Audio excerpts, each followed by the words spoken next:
And I'm going to poke it in right just above the bottom in. Hey guys and gals, welcome to Sweet Project Cards, a cool, trick, and affordable ways for the do-it-yourselfer and simple ways. Julio, tell everybody where all the tools and location of those tools will be. Buscar en el show más de la descripción de video para todas las herramientas. Thank you, Julio Cesar Chavez Rodriguez. Jorge Johnson Thompson Cesar Chavez. All right, he changes his name all the time, so I just call him whatever. We're going to share with you how to use your syringes. Now, again, if your syringe has a needle on it, if it's blunt nose, which may be in the tool list, if we can't get the sharp ones for you, it'll be in the tool list. You just take a file and sharpen it till it's sharp. But in this situation, we have the syringes that we need. And this is the best way to lubricate all of your ball joints, all of your CV joints, all of your rack and pinion joints. If you do this, you will not be replacing those for the life of your car. I'm telling you, this is an amazing way to do this. Okay, just pull the cap off like that. We've got our needle.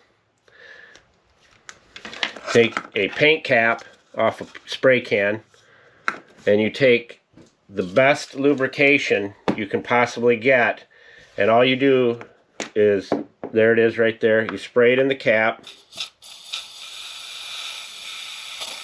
And the best part of this is you can actually do multiple syringes and cap them and leave them that way. Alright, so we have it in there. You see this right here? You see it in there? Hopefully. We'll take our syringe, make sure it's working well, and all we're going to do is suck that up into the syringe. Pull it up slowly, and you want to put about 1 milliliter into each joint, each of your CV joints, your ball joints, all that. Okay, there it is. It's amazing. And again, you won't be replacing your CV joints, transaxle joints, ball joints, pitman arm joints, anything with a rubber boot over it, because you're going to do this. You'll have to fill this multiple times, but if you get multiple syringes, you can fill many of them. Then you're going to take your best silicone glue we have, this stuff right here, and you're going to take a little bit out.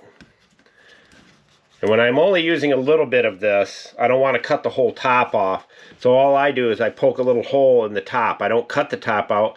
I poke a little hole in there with one of my Milwaukee picks, and then I take a screwdriver or whatever and I poke it in here and push out what I need. And you put a little tiny dab of this over your poke hole that you put into your boot. So watch this video as we go here now. Okay, now many of you will say, well, why don't we just grease it up here at the grease zert? Well, you wouldn't have to replace these if that was foolproof. It's not foolproof.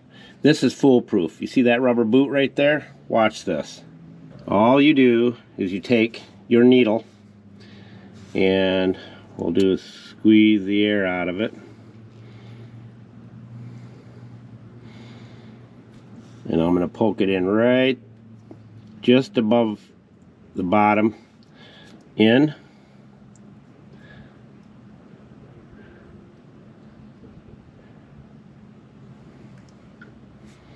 I'm going to let that set so I can take a picture of it. Now, you've just lubricated that the best it could possibly ever be lubricated. Now, I could take and put it in the top of the grease zert if I wanted. You can do it that way, but then you got to use the needle to push the ball down in the zerk. Pull that out and go to the next one. Now, you can use that lubricant on every rubber area you have. If your sway bar is squeaking, you can lubricate it here. Or you can go down here to this area where the bushing is right here. Lubricate that. You will lose all squeaking noises. There's another boot right here. You can do that too. Matter of fact, we will do that.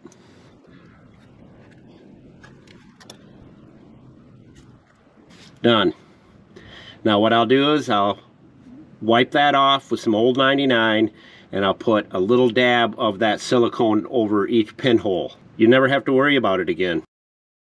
Alright, now we poked it in right there. I can see the tiny little hole right there. And then the one we did down below, I'm going to take my old 99, spray that up good. You can see the tiny little hole maybe right there. We're going to go down here and do this one. You can see it where it's wet there. We just spray that up. Give it a few minutes to dry. We don't wait. We just take a Scott towel, wipe that dry. It's tough getting into these areas to video. Okay. Now I can see the tiny little hole. I know you can't because I can't get close enough for you to see it. I'm going to take what I squeezed out of the end of my tube right here. See that? And all I do, take a little bit of that, place it right over that hole. Then I press it into it. Done.